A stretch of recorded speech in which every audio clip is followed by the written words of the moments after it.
Hello and welcome back to another monthly reset. It is officially springtime here in the Northern Hemisphere and we have made it through the first quarter of 2024. So just like with all of my other monthly resets, we're going to be talking about my goals, going over some statistics from the past month, setting new goals for the future, going over favorites, doing a little reading recap for the month. I will give you a little spoiler right now. I did not reach all of my goals in March, but I came out of the month just like feeling good and not feeling burnt out, just feeling really like creatively inspired.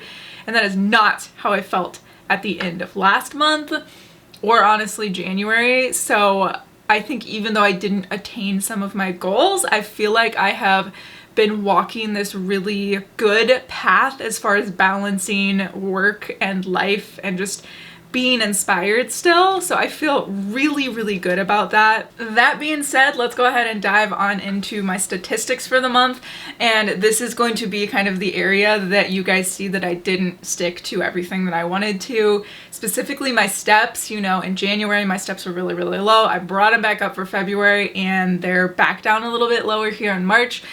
Largely because last week it was just gross here again. It was so rainy, it was so cold, and I just did not want to go outside and go for walks. And yes, I have a treadmill that I could walk on inside, but I didn't. I did really good at the beginning of the month, and then yeah, things just really fell off. So I didn't stick with my outdoor walks last week. But while my walks weren't the best, I did stick to my workout routine. I'm feeling so incredibly good in the gym right now. This is something that I'll probably like make a separate video about, but I truly feel like for the first time in my adult life, literally since I was probably like 14 years old, I feel just very comfortable with the way that I'm eating, the way I feel about food. I am not having like urges to binge or anything, and I just feel so good, and that progress is definitely showing in the gym. I have put on a lot of muscle in the past couple months. I've gained like 5 or 6 like pounds of muscle at this point, and I've lost a significant amount of body fat, and I just feel confident in my body and good in my body and good in my workouts. So that's like a huge win for me, and I feel so incredibly proud of that. Journaling on the other hand, yeah, you guys can tell I didn't really journal at all this month, which I'm not like forcing myself to do that, but it is something that I would like to do a little bit more than 4 times in 1 month. Reading, killed it. I've been so consistent with reading. I honestly don't even know if I need to track this at this point because I've just been so consistent and I've been loving it. We'll talk about the books that I read this month at the end of the video. As far as my goals go, I really wanted to sign a brand deal this month, but it just didn't happen. I just don't know how many brands there are out there that want to work with a channel that is my size. I know they exist. I'm just not connecting with them. And then on Lemon8, like I have almost 20,000 followers over there, but Lemon8 is such a new app that I just don't really know how many sponsors there are out there that would like to work with creators on Lemon8. So that is where we are with that. My next goal was to open a high interest savings account and a personal investment account. We did do this. My husband and I opened our high yield savings account. We literally were just throwing money away, having our emergency fund sit in just an account that was making like 0.5% or something like that, and then only sleep in once per week.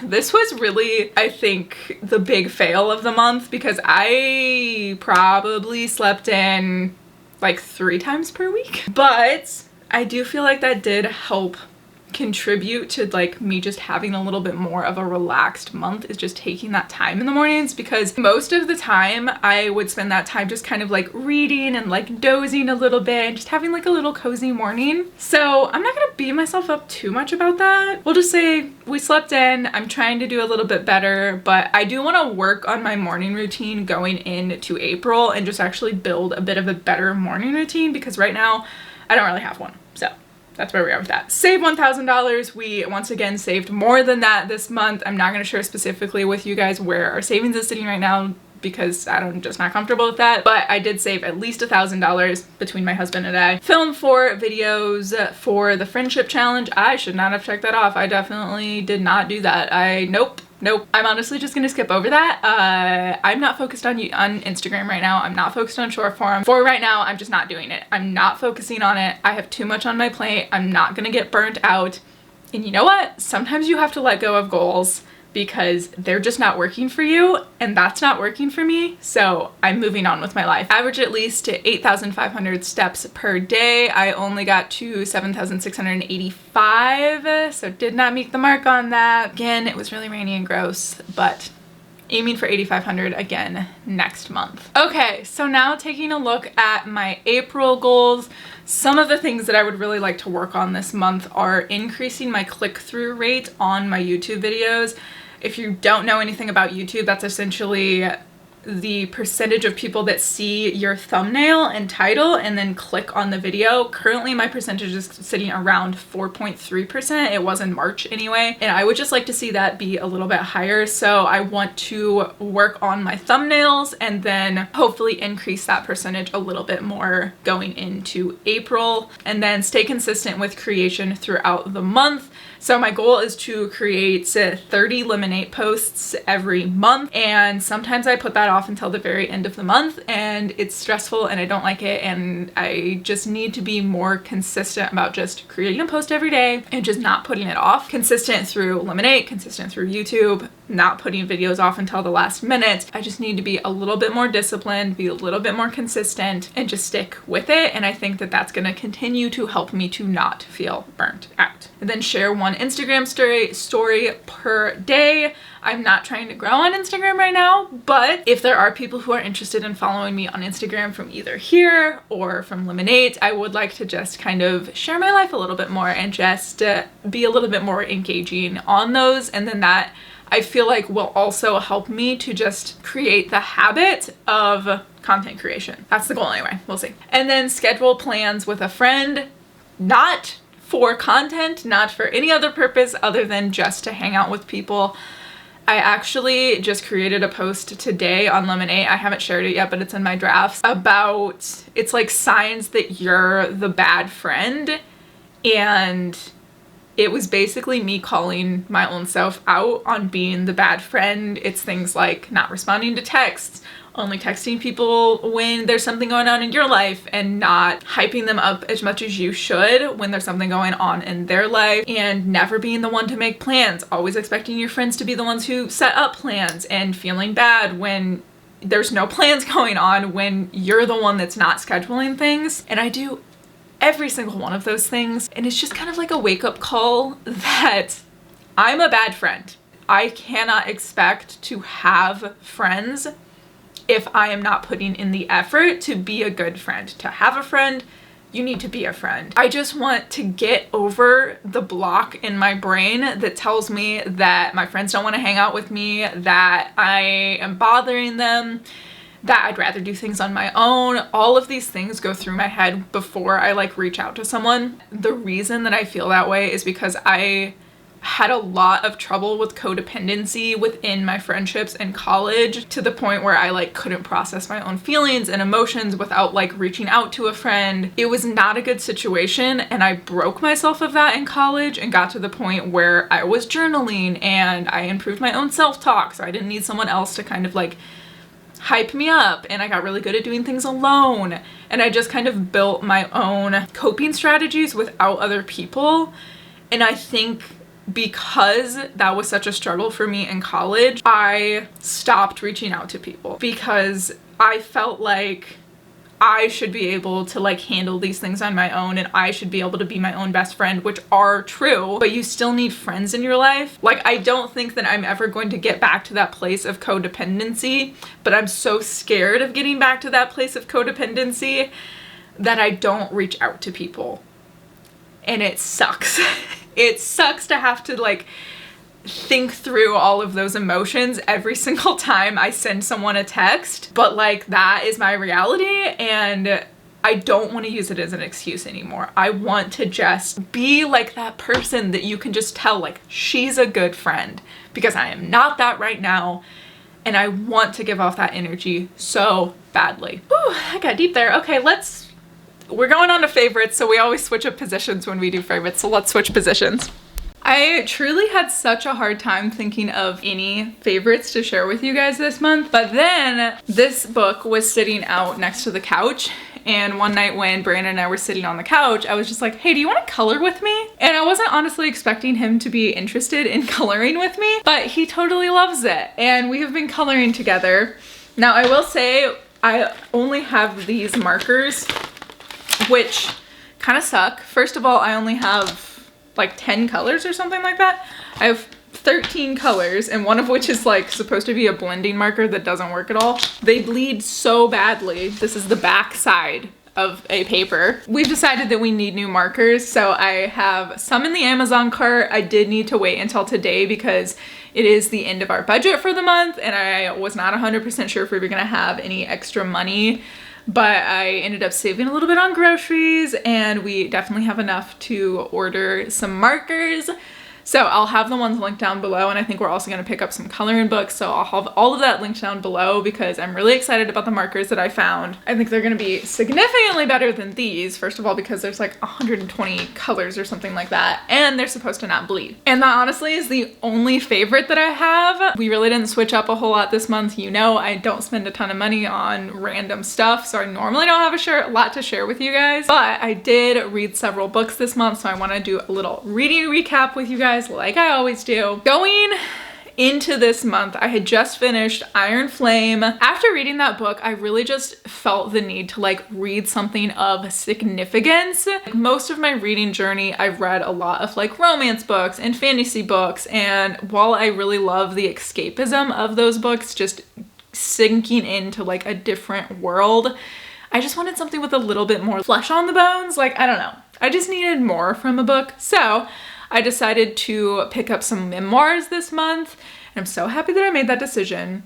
The first one that I read was Green Lights by Matthew McConaughey, and I honestly don't think that I have seen like any Matthew McConaughey movies other than Wolf of Wall Street. I think he's in that, and I've never even finished that movie because it's a little bit much for me. If you've ever seen that movie, it's kind of intense.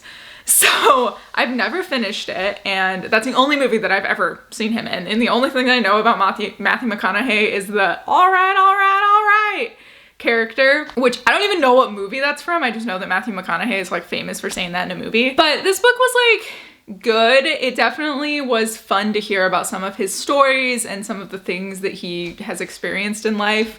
I won't say that it like was life-changing or anything like that, but I don't know, it was just fun to kind of hear some of his stories. The next book that I read was Adventures of a Young Naturalist by David Attenborough. And if you don't know who David Attenborough is, you probably do, you just don't know that you know who he is. If you've ever seen the Planet Earth documentaries,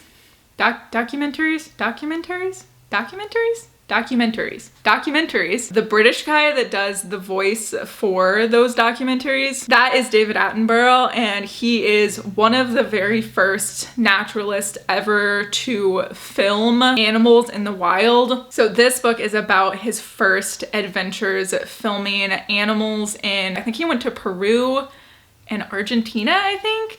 And then he went to Southeast Asia, like to the island of Komodo to find like Komodo dragons. And this book was just the sweetest, most wholesome book in the entire world. It was, I don't know, it was just so sweet. David Attenborough is like the classic, just gentleman, English gentleman, and just hearing some of his stories of like, one that really sticks out to me is there was like a chimpanzee that a local had captured, and the chimpanzee was kind of like scared of humans and was in this little like crate, and David Attenborough just like sat down next to the crate and like slowly won over the chimpanzee, and it was just like the sweetest thing in the entire world. Loved that book so much. And then I moved on to Finding Me by Viola Davis, and this book I feel like should be mandatory reading for every single white person in the United States. It explained systemic racism in just this way that you would never understand if you don't step into someone else's point of view, and stepping into Viola Davis's point of view. I think the main thing that I took away from the book was just seeing the way that like slavery had affected her mother's mother's mother, and then her mother's mother, and then her mother, and how that trickled down to affect Viola Davis and her sisters and her family growing up. And of course it is like a story of you can climb out of that and you know, everyone has the power to climb out of that, but no one should ever have to climb out of a hole that deep. Of course, she was able to climb out of the situation that she was in because of herself, but it was also because of guidance counselors and people in school and people that were heading up the like after school programming that she was in, and people that were just coming alongside her and supporting her. So I think that is something that like I can do, is just to do a better job of supporting the people that are around me and encouraging like young people who maybe are in those situations to climb out of them and just be a support in your community for those types of things. It was a really good book. You need to read it if you've never read it before. After that book, I did feel like I needed a little bit of a break from the real world, but kind of wanted to read a book that was along the kind of same lines as a memoir, but was not actually a memoir.